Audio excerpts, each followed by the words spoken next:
पटियाला जिहड़ा कि डिस्ट्रिक्ट अमृतसर दे विच पैंदा पिंड है, असीं वो पिंड दे विच उत्थों दे प्रिंसीपल बचिੱਤਰ ਸਿੰਘ जी दर्शका उन्हां दे स्कूल दे विच उन्हां दे नाल असीं मौजूद हाँ ते उह स्कूल दे नाल नाल एक होर बहुत वधिया काम कर रहे ने ते जिहड़ा कि उन्हां दी पार्टी का नाम है क्रांतिकारी तरक्की लोक कीर्तना कि जिहड़े कि लोकां नूं कोई ऐसे बाबा जी ने बाबे ने जिहड़े वहमां भरमां विच पाउंदे ने ते वहमां भरमां विच पा के उन्हां नूं ठगदे ने।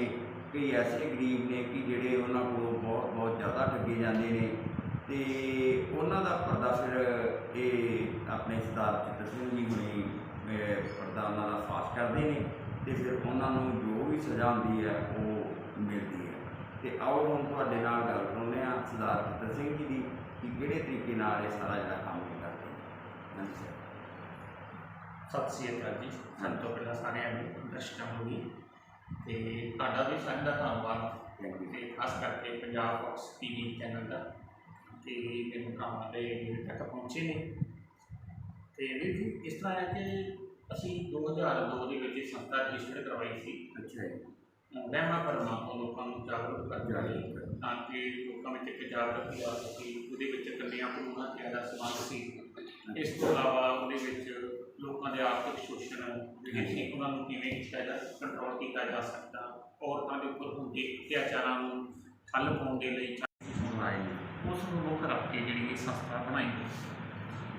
ਅਤੇ ਪਿਛਲੇ ਸਮੇਂ ਤੋਂ ਅਸੀਂ ਕਾਫੀ ਅੱਗੇ ਕੰਮ ਕੀਤਾ ਅਤੇ ਸਾਨੂੰ ਖੁਸ਼ੀ ਵੀ ਹੈ ਕਿ ਸਾਡੇ ਖਾਸ ਕਰਕੇ ਮਾਝਾ ਬੈਲਟ ਦੇ ਵਿੱਚ ਬਹੁਤ ਜ਼ਿਆਦਾ ਪਰਿਵਰਤਨ ਆ ਚੁੱਕਾ ਹੈ। ਲੋਕਾਂ 'ਚ ਬਹੁਤ ਵੱਡੀ ਜਾਗਰੂਕਤੀ ਆ ਚੁੱਕੀ ਹੈ।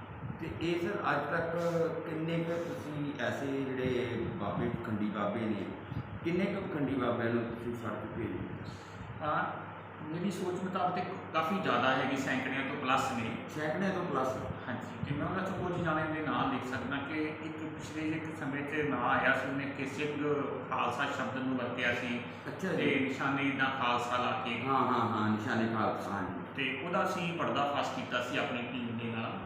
उस तो इलावा एक बहुत ही वड्डा सी फतेहगढ़ चूड़ियाँ तक खंडी साध सी जिन्हां दे कोल मंत्रियां तक दा भी आउणा जाना हुंदा सी। ते उहदा भी असीं पर्दाफाश कीता।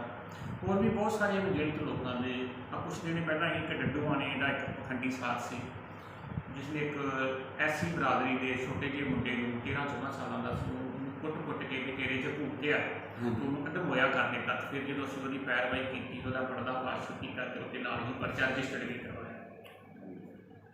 तो अच्छा सर ये जिदा मान लो तुसीं दस रहे जे कि ये निशाने खालसा या जिहड़ा तुसीं दस रहे कि मंत्रियों को मंत्री भी आते सी उत्थे ते एक है डड्डूआणे वाला जिहड़ा तुसीं दस रहे जे ते ये वाकया ही इन्हां कोल कोई हुंदा है काला इलम के या जान के ये लोकां नूं वहमां भरमां च पाउंदे? देखो अज का समा जिहड़ा वा कि काफ़ी लोग पढ़े लिखे हो गए। बिल्कुल। तो जिवें तुहानूं पता ही है कि जो अपने इत्थे मतलब 1947 तो पहला ला लो ਜਾਂ अंग्रेज़ों तो पहला ला लो तो इत्थे जिहड़ी भाषा जिहड़ी सी ज़्यादातर उर्दू भाषा चलती सी। फिर उर्दू नूं सिੱਖਿਆ इलम बोलिया जाता इलम शब्द तो काला शब्द इस करके उन्होंने कह दिता जाता सी कि वो काले अखरां च लिखा जाता। अज भी ਆਪਾਂ ਜਦੋਂ कोई पढ़ाई करते हैं तो ਜਾਂ किताबां देखते हैं ਜਾਂ अखबार न्यूज़पेपर देखते हैं तो उसमें भी काले अखरां च ही लिखा होंदा। असल में काला इलम वो सी ज्ञान नूं कहना। तो लेकिन समय के मुताबिक की है कि बहुत सारे लोगों ने उन्होंने वहमां भरमां ला लिया कि काले इलम का मतलब है कि किसी को कोई गैबी शक्ति का होना तो जोड़ा थोड़ा बैठा बिठाया काम कर दे या लोगों की अज की मौजूदा सोच है कि सोचता कि कोई मैनू 1 करोड़ रुपया लभा दे काले इलम के नाल मेरे पुत्र को बाहर भेज दे, मैनू कोई चंगी जॉब मिल जाए, मेरे बच्चे की हायर स्टडी हो जाए वगैरह वगैरह। तो चलो कि ये गल्लां जिहड़ियां ने झूठियां ने। अच्छा तो ये सर कई असी वैसे चलो आप वैसे गल करते हैं कि कई ऐसे लोग ने कि जोड़े देखे नहीं सी कहते कि असी फलाने बाबा जी। हाँ जी। इस करके जोड़े लोग ने इन्हों साढ़े वहमां भरमां फैला के लोगों का शोषण किया है। मैं समझदा कि लोग अगे नालों बहुत जागरूक हो गए तो गांव भी जरूर होर जागरूक होंगे। हाँ बिल्कुल। सर अपनी तुहाडे नाल कितनी मतलब टीम तुहाडी कितने जणियां दी टीम?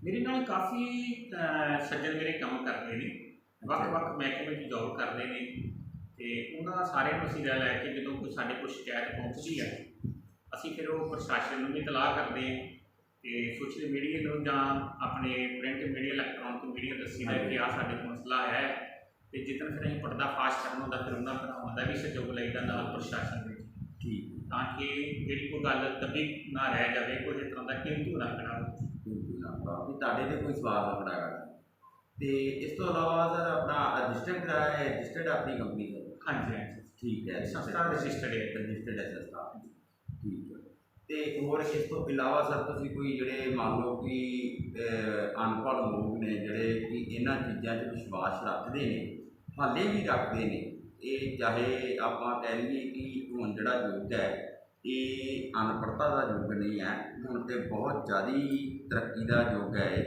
ਤੇ ਫਿਰ ਵੀ ਕਈ ਲੋਕ ਐਸੇ ਹੈਗੇ ਨੇ ਜਿਹੜੇ ਪੜ੍ਹੇ ਲਿਖੇ ਵੀ ਕਈ ਅਨਪੜ੍ਹ ਬੜੇ ਨੇ ਅਨਪੜ੍ਹ ਤੇ ਅਨਪੜ੍ਹ ਹੈ ਹੀ ਨੇ ਜਿਹੜੇ ਪੜ੍ਹੇ ਲਿਖੇ ਵੀ ਅਨਪੜ੍ਹ ਬੜੇ ਨੇ ਉਹ ਵੀ ਸਾਰੇ ਇਹਨਾਂ ਚੀਜ਼ਾਂ ਵੱਲ ਕਈ ਧਿਆਨ ਦਿੰਦੇ ਨੇ ਤੇ ਤੁਸੀਂ ਉਹਨਾਂ ਨੂੰ ਕੋਈ ਸੁਨੇਹਾ ਦੇਣਾ ਚਾਹੋ ਉਹਨਾਂ ਨੂੰ ਕੋਈ ਦੱਸਣਾ ਚਾਹੋ ਇਹਦੇ ਬਾਰੇ। ਬਿਲਕੁਲ ਜੀ ਦੇਖੋ ਜਿਵੇਂ ਸਾਡੇ ਅੱਜ ਵੀ ਸਮਾਜ ਦੇ ਵਿੱਚ ਆਪਾਂ ਨਹਿਰਾਂ 'ਚ ਜਾਂਦੇ ਹਾਂ ਨਹਿਰਾਂ ਵੇਖਦੇ ਉਹਨਾਂ ਦੇ ਵਿੱਚ ਬਹੁਤ ਸਾਰੇ ਨਾਰੀਅਲ ਵੇਖਦੇ ਤੁਸੀਂ ਬਿਲਕੁਲ ਉਹਨਾਂ ਦੇ ਉੱਪਰ ਇੱਕ ਲਾਲ ਧਾਗਾ ਬੰਨਿਆ ਹੁੰਦਾ ਜੀ। ਹੁਣ ਬਹੁਤੇ ਭੈਣ ਭਰਾਵਾਂ ਨੂੰ ਇਸ ਗੱਲ ਦਾ ਸ਼ਾਇਦ ਹੋ ਸਕਦਾ ਪਤਾ ਵੀ ਹੋ ਸਕਦਾ ਬਹੁਤਿਆਂ ਨੂੰ ਨਾਮ ਨਹੀਂ ਪਤਾ ਹੋਵੇ ਵੀ ਆਖਰਕਾਰ ਨਾਰੀਅਲ ਨੂੰ ਰੁੜਦੇ ਕਿਉਂ ਨੇ ਇਹਨੂੰ ਤੇ ਨਾਰੀਅਲ ਦੇ ਉੱਪਰ ਲਾਲ ਧਾਗਾ ਕਿਉਂ ਬੰਨ੍ਹਦੇ ਨੇ ਇਹਦਾ ਕਿਉਂ ਕਾਰਨ ਚੋਰੀ ਕਿਉਂ ਰੋੜਿਆ ਜਾਂਦਾ ਤੇ ਜਾਂ ਇਹਦੇ ਵਿੱਚ ਸੰਦੂਰ ਵਗੈਰਾ ਕਿਉਂ ਰੱਖਿਆ ਜਾਂਦਾ।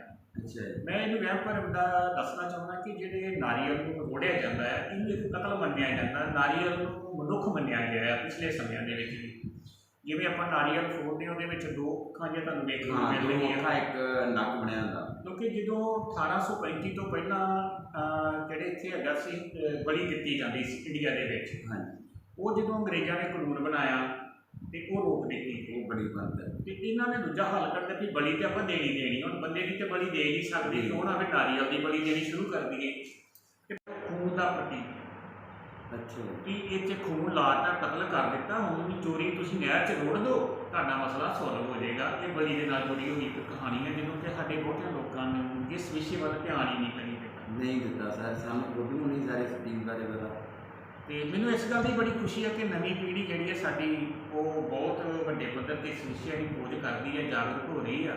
ਆਸ ਕਰਦੇ ਹਾਂ ਕਿ ਆਉਣ ਵਾਲੇ ਸਮੇਂ ਦੇ ਵਿੱਚ ਸਾਡਾ ਸਮਾਜ ਜਿਹੜਾ ਵਾ ਬਾਬੇ ਨਾਨਕ ਦੀ ਸੋਚ ਦੇ ਮੁਤਾਬਕ ਵਹਿਮਾਂ ਭਰਮਾਂ ਤੇ ਅੰਧ ਵਿਸ਼ਵਾਸਾਂ ਤੋਂ ਬਾਹਰ ਨਿਕਲੇ ਤੇ ਅਸੀਂ ਸਾਰੇ ਭਰਾ ਹਾਂ ਹਾਂਜੀ ਚਾਹੇ ਕੋਈ ਕਿਤੇ ਵੀ ਵਸਦਾ ਕਿਸੇ ਵੀ ਕੌਮ ਧਰਮ ਫਿਰਕੇ ਨਾਲ ਸੰਬੰਧਿਤ ਹੋਵੇ ਸਾਡੇ ਵਿੱਚ ਇਨਸਾਨੀਅਤ ਪਹਿਲਾਂ ਹੋਣੀ ਚਾਹੀਦੀ ਆ। ਕਿਸੇ ਵੀ ਹੱਕ ਹਲਾਲ ਦੀ ਕਮਾਈ ਨੂੰ ਬੈਠੇ ਬਿਠਾ ਕੇ ਰੁਕਣਾ ਮੈਂ ਸਮਝਦਾ ਕੋਈ ਚੰਗੀ ਜਿਹੀ ਗੱਲ ਨਹੀਂ ਹੈ। ਜਿਹੜੇ ਲੋਕ ਖੰਡੀਆਂ ਜਗ੍ਹਾ 'ਤੇ ਬਣਾ ਕੇ ਲੋਕਾਂ ਦਾ ਸ਼ੋਸ਼ਣ ਕਰ ਰਹੇ ਨੇ ਤੇ ਐਸਾ ਸਰ ਕੋਈ ਹੁਣ ਤੁਸੀਂ ਕੋਈ ਨਵਾਂ ਐਸਾ ਤੁਹਾਡੇ ਨਾਲ ਕੋਈ ਵਾਕਿਆ ਹੋਇਆ ਹੋਵੇ ਕਿ ਜਿਹਦੇ ਬਾਰੇ ਤੁਸੀਂ ਦੱਸ ਸਕੋ।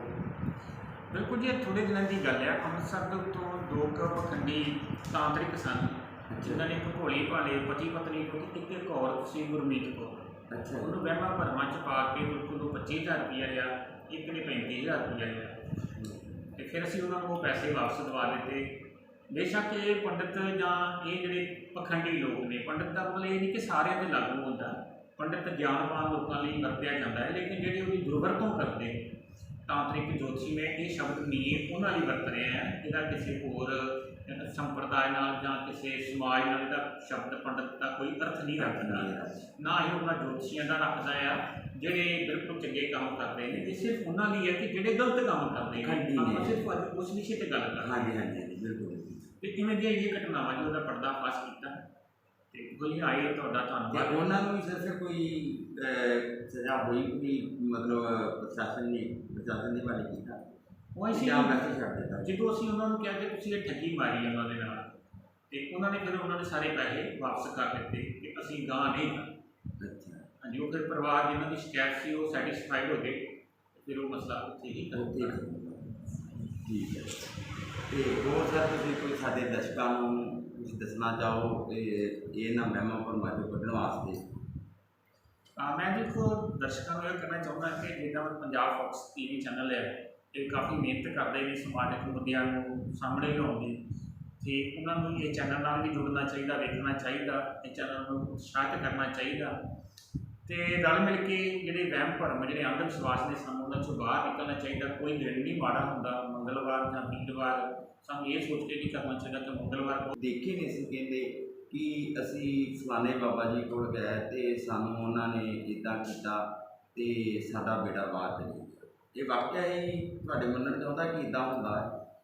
नहीं, इदां दी कोई गल नहीं। तुसीं किसी अनपढ़ बंदे नूं जिन्हें आईलैट्स ना कीती होवे ਉਹਨੂੰ ਕਿਸੇ ਵੀ ਬਾਬੇ ਕੋਲ ਲੈ ਜਾਓ, ਹਾਂਜੀ, ਉਹ ਉਹਦੇ ਬੈਂਕ ਨਾ ਆਏ ਹੋਣ ਤੇ ਬਾਬਾ ਉਹਨੂੰ ਭੇਜ ਸਕਦਾ। ਪਰ ਐਕਚੁਅਲੀ ਇਹ ਹੁੰਦਾ ਕਿ ਉਹ ਬੱਚਾ ਆਲਰੇਡੀ ਹੀ ਆਪਣੀ ਜਿਹੜੀ ਉਹਦੀ ਸਟੱਡੀ ਹੈ ਉਹ ਸ਼ਰਤਾਂ ਪੂਰੀਆਂ ਕਰ ਰਿਹਾ ਹੁੰਦਾ, ਲੇਕਿਨ ਉਹਦੇ ਦਿਮਾਗ 'ਚ ਕਿਤੇ ਨਾ ਕਿਤੇ ਡਰ ਉਹਦੀ ਦਾਦੀ ਨੇ, ਮਾਂ ਨੇ ਜਾਂ ਬਾਪ ਨੇ ਪਾਇਆ ਹੁੰਦਾ ਕਿ ਫਲਾਣੇ ਬਾਬੇ ਕੋਲ ਜਾਵਾਂਗੇ ਤੇ ਕੰਮ ਛੇਤੀ काम ਬਣ छेती हो ਹੁਣ ਜਦੋਂ ਉਹਦੀ ਐਜੂਕੇਸ਼ਨ ਵੀ ਪੂਰੀ ਆ, ਉਹਦੇ ਬੈਂਡਸ ਵੀ ਪੂਰੇ ਨੇ, ਉਹਦੇ ਪੈਸੇ ਵੀ ਪੂਰੇ ਲਾ ਦਿੱਤੇ, ਉਹਦੇ ਫਾਦਰ ਸਾਹਿਬ ਨੇ ਫੀਸ ਵੀ ਭਰ ਦਿੱਤੀ, ਫਿਰ ਤੇ ਵੀਜ਼ਾ ਲੱਗੇਗਾ ਹੀ ਲੱਗੇਗਾ ਜੀ। बिल्कुल। ਤੇ ਜੇ ਆਪਾਂ ਬੱਚੇ ਦਾ ਕੁਛ ਵੀ ਨਾ ਕਰੀਏ, ਉਹਦੀ ਫੀਸ ਹੀ ਨਾ ਭਰੀ ਹੋਵੇ ਫੌਰਨ ਦੀ, ਤੇ ਕਿਹੜਾ ਬਾਬਾ ਲਾ ਦੇਗਾ ਜੀ।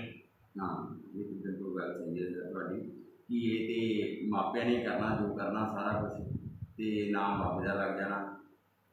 ਇਸ ਤੋਂ ਇਲਾਵਾ ਤੁਸੀਂ ਇੱਕ ਗੱਲ ਹੋਰ ਨੋਟ ਕੀਤੀ ਹੋਏਗੀ ਕਿ ਜਿੰਨੇ ਵੀ ਇਹ ਤਾਂਤਰਿਕ ਜਾਂ ਹੋਰ ਬਾਬੇ ਹੁੰਦੇ ਨੇ, ਤੁਸੀਂ ਕਦੀ ਵੇਖਿਆ ਕਿ ਜੇ ਇਹ ਗਰਭੀ ਸ਼ਕਤੀਆਂ ਦਾਅਵਾ ਕਰਦੇ, ਕਦੀ ਇਹਨਾਂ ਦਾ ਮੁੰਡਾ IPS ਅਫਸਰ ਬਣਿਆ ਹੋਵੇ, UPSC ਟੈਸਟ ਕਲੀਅਰ ਕੀਤੀ ਹੋਵੇ, नहीं ਹੋਰ ਤੁਸੀਂ ਛੱਡੋ ਜੀ ਇਹਨਾਂ 'ਚ ਗੈਬੀ ਸ਼ਕਤੀ ਹੋਵੇ, ਤੇ ਕਦੀ ਇਹਨਾਂ ਨੇ ਲੋਹੜੀ ਬੰਪਰ ਨਿਕਲਿਆ ਹੋਵੇ ਇਹਨਾਂ ਦਾ, ਇਹਨਾਂ ਤੋਂ ਕਰੋੜ ਦੀ ਲੋਟਰੀ ਆਪਣੀ ਕਢਾ ਲੈਣੀ ਚਾਹੀਦੀ ਹੈ, कड़ा लेनी चाहिए। ਤੇ ਇਹਨਾਂ ਦੀਆਂ ਸਾਰੀਆਂ ਮੁਸ਼ਕਲਾਂ ਹੀ ਹੱਲ ਹੋ ਜਾਣੀਆਂ ਚਾਹੀਦੀਆਂ। बिल्कुल बिल्कुल ਤੇ ਅਜੇ ਤੱਕ ਕਿਸੇ ਵੀ ਤਾਂਤਰਿਕ ਜੋਤਸ਼ੀ ਦਾ ਮੈਂ ਨਹੀਂ ਸਮਝਦਾ ਕਿ ਕਦੀ ਕਿਸੇ ਨੇ ਲੋਟਰੀ ਬੰਪਰ ਨਿਕਲਿਆ ਹੋਵੇ नहीं ਜਾਂ ਕੋਈ ਵਿਸਾਖੀ ਬੰਪਰ ਨਿਕਲਿਆ ਹੋਵੇ। ਤੇ ਸਾਡੇ ਲੋਕਾਂ ਨੂੰ ਸਮਝ ਲੈਣਾ ਚਾਹੀਦਾ ਕਿ ਇਹ ਇੱਕ ਲੁੱਟੂ ਜਮਾਤ ਹੈ ਜੋ ਸਾਨੂੰ ਗੁੰਮਰਾਹ ਕਰਕੇ गुमराह ਬਣਾਉਂਦੀ ਹੈ। करके लोग रहे हैं।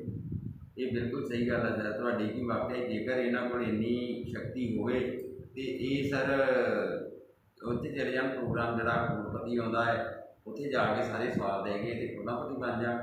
ते उस तो इलावा जिहड़े बंपर निकलदे, दिवाली बंपर निकलदा, कोई लोहड़ी बंपर निकलदा, वो आके वो सारे कढा लैण।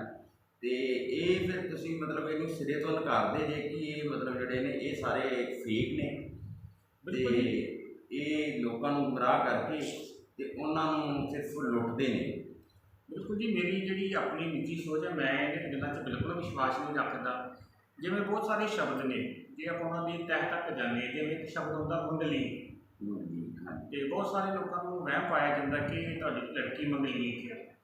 ਤੇ ਮੈਂ ਸਮਝਦਾ ਜੇ ਜਿਹੜੇ ਬੰਦੇ ਨੂੰ ਕਿਹਾ ਜਾਂਦਾ, ਜਿਹੜੇ ਵਿਅਕਤੀ ਨੂੰ ਕਿਹਾ ਜਾਂਦਾ, ਜੇ ਉਹਦਾ ਅਰਥ ਲੱਭ ਲਵੇ ਨਾ, ਤਾਂ ਸ਼ਾਇਦ ਜਿਹੜੇ ਨੂੰ ਕਿਹਾ ਉਹਨੂੰ ਢਾਹ ਹੀ ਲਵੇ ਉੱਥੇ ਵੀ ਤੂੰ ਇਹਦਾ ਅਰਥ ਕਿੰਨਾ ਘਟੀਆ ਤੇ ਕਿੰਨਾ ਗੰਧਲਾ ਅਰਥ ਆ, ਵੀ ਇਹਦੇ ਜਿਹੜੇ ਸ਼ਬਦੀ ਆਪਾਂ ਇਸ ਵੇਲੇ ਬੋਲ ਕੇ ਨਹੀਂ ਗੱਲ ਕਰ ਸਕਦੇ, ਇਹਦਾ ਜੋ ਉਹਦਾ ਅਰਥ ਨਿਕਲਦਾ ਹੈ। ਹਾਂਜੀ, ਤੇ ਇਸ ਕਰਕੇ ਜਿਹੜੇ ਲੋਕ ਨੇ ਇਹਨਾਂ ਨੂੰ ਸਾਡੇ ਵਹਿਮ ਭਰਮ ਫਲਾ ਸ਼ਨੀਵਾਰ ਬਹੁਤ ਮਾੜਾ, ਉੱਥੇ ਬਹੁਤ ਸਾਰੇ ਲੋਕ ਸ਼ਨੀਵਾਰ ਲੋਹਾ ਹੀ ਨਹੀਂ ਖਰੀਦਦੇ। ਉਹਨਾਂ ਦੇ ਦਿਮਾਗ 'ਚ ਇੱਕ ਡਰ ਬੈਠਾ, ਸ਼ਨੀ ਦਾ ਮਤਲਬ ਕੁਛ ਨੀਚਰ ਗ੍ਰਹਿ ਹੈ ਤੇ ਉਹ ਬਹੁਤ ਭਾਰੀ ਹੁੰਦਾ। ਤੇ ਮੈਂ ਸਮਝਦਾ ਕਿ ਕੋਈ ਵੀ ਸਾਡੇ ਵੱਲੋਂ ਅਸੀਂ ਇੱਕ ਚੈਲੰਜ ਰੱਖਿਆ ਹੋਇਆ 11 ਸ਼ਰਤਾਂ ਤੇ 5 ਲੱਖ ਰੁਪਏ ਦਾ ਇਨਾਮ। ਅੱਛਾ ਜੀ, ਤੇ ਉਹ 11 ਸ਼ਰਤਾਂ 'ਚ ਕੋਈ ਇੱਕ ਵੀ ਸ਼ਰਤ ਪੂਰੀ ਕਰ ਲਵੇ, ਅਸੀਂ ਉਹਨੂੰ 5 ਲੱਖ ਰੁਪਈਆ ਲੋਕਾਂ ਦੀ ਕਚਹਿਰੀ ਤੇ ਪ੍ਰਸ਼ਾਸਨ ਦੀ ਹਾਜ਼ਰੀ 'ਚ ਦੇਵਾਂਗੇ। ਤੇ ਲੇਕਿਨ ਅਜੇ ਤੱਕ ਸਾਨੂੰ ਕੋਈ ਸਾਹਮਣੇ ਨਹੀਂ ਆਇਆ। ਉਹ ਸਰ ਕਿਹੜੇ ਨੇ 11 ਸ਼ਰਤਾਂ ਕਿਹੜੀਆਂ ਨੇ? ਉਹ ਅਸੀਂ ਵੇਖੋ ਮੌਕੇ 'ਤੇ ਦੱਸ ਸਕਦੇ ਹਾਂ, ਹੁਣ ਤੁਹਾਨੂੰ ਇੱਦਾਂ ਦੱਸਣੀਆਂ ਅੱਛਾ, ਏਦਾਂ ਨਹੀਂ ਦੱਸ ਸਕਦੇ। ਉਹ ਸਾਡੇ ਸੰਵਿਧਾਨ ਦਾ ਇੱਕ ਹਿੱਸਾ ਹੈ, ਅੱਛਾ ਜੀ, ਅਸੀਂ ਉਹਨੂੰ ਉਦੋਂ ਹੀ ਦੱਸਾਂਗੇ। ਅੱਛਾ, ਮਤਲਬ ਕਿ ਸ਼ਰतें ਰੱਖੀ ਹੋਈ ਹੈ ਮਤਲਬ ਇਹਨਾਂ ਖੰਡੀ ਸਾਹਿਬਾਂ ਨਾਲ। ਹਾਂਜੀ ਹਾਂਜੀ ਬਿਲਕੁਲ। ਤੁਹਾਡਾ ਧੰਨਵਾਦ ਤਹਿ ਦਿਲੋਂ ਸਰ, ਅਸੀਂ ਆਪਣੀ ਪੂਰੀ ਟੀਮ ਵੱਲੋਂ ਤੇ ਆਪਣੇ ਚੈਨਲ ਪੰਜਾਬ ਫੋਕਸ ਵੱਲੋਂ ਤੁਹਾਡਾ ਧੰਨਵਾਦ ਕਰਦੇ ਹਾਂ। ਧੰਨਵਾਦ ਹੈ ਸਰ। ਤੇ ਮੈਂ ਕੁਲਵੰਤ ਸਿੰਘ ਪੰਜਾਬ ਫੋਕਸ ਚੈਨਲ ਤੋਂ ਦੇਖਦੇ ਦਰਸ਼ਕਾਂ ਦਾ ਬਹੁਤ ਬਹੁਤ ਧੰਨਵਾਦ ਕਰਦਾ ਹਾਂ। ਤੇ ਇਹ ਤਾਂ ਦੱਸਿਆ ਕਿ ਦੇਖਦੇ ਦਰਸ਼ਕਾਂ ਦਾ ਬਹੁਤ ਬਹੁਤ ਧੰਨਵਾਦ ਕਰਦਾ ਹਾਂ। ਕੈਮਰਾਮੈਨ ਇੰਚਾਰਜ ਮੈਮ ਕਮਲਜੋਤੀ ਧੰਨਵਾਦ। ਸਤਿ ਸ਼੍ਰੀ ਅਕਾਲ।